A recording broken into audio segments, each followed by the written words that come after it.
প্রীতি ও শুভেচ্ছা অভিনন্দন আপনাদের সকলকে। আমরা Kolkata TV and Kolkata news লাইভের পক্ষ থেকে আজকে আমরা চলে এসেছি কুষ্টিয়া নেতাজি শিশু কল্যাণ সমিতিতে। আর এখানকার পরিচালকদের কাছ থেকে শুনে নেব যে ওনারা সাবেকিয়ানা 16 আনাটাকে কিভাবে মেনে আসছেন, আর এই বছরে ওনারা কিভাবে যুদ্ধ করছে তাপমান আবহাওয়ার সাথে, আর আগামী জীবনে ওরা কি করবে, আর এত বছরের ঐতিহ্য শুনে নেব। চলে আসুন। আচ্ছা, নমস্কার। আপনি আমাদের দর্শকদের শুভেচ্ছা বার্তা কি দেবেন?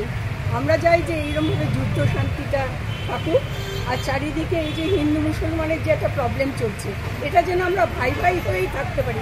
বিশেষত আমাদের এই পাড়ায় হিন্দু মুসলিম সমানভাবেই আছে, কাজেই এদের আমরা চাইছি না যে এই অশান্তিটা বাধা। আচ্ছা, এই আবহাওয়া তাপমানের জন্য যে অনেক পুজো হয়নি, হতে পারেনি বা অনেকের ক্ষতি হয়েছে, তা আপনারা সেই সময় কি অবস্থায় ছিলেন আর আমাদের দর্শকদের কি? আমাদের এখানে আমাদের প্রতিমত প্রায় সমস্ত বাহনরা ডুবেই গেছিল।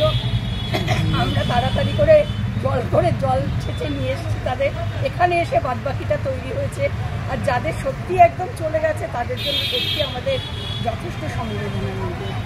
অসংখ্য ধন্যবাদ জানাই আপনাকে। আপনি আমাদের দর্শকদের শুভেচ্ছা বার্তা কি দেবেন?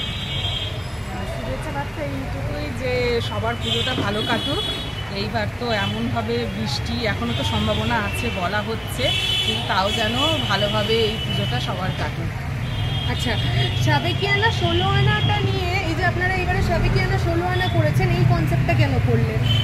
আমাদের এটা অনেক দিনকারই ইচ্ছা ছিল যে আমরা এটা আমাদের পুরনো ঐতিহ্যটাকে ধরে রাখার জন্য, যার জন্য সেটা মাথায় রেখেই আমরা এই পুজোটা করেছি।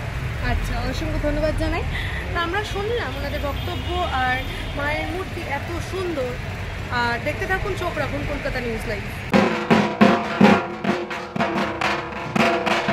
দশভূজায় দশ সম্মান 2025 আমরা তুলে দিচ্ছি সেরা পুজো সম্মান কুষ্টিয়া নেতাজি শিশু কল্যাণ সমিতির হাতে। সেরা পরিবেশ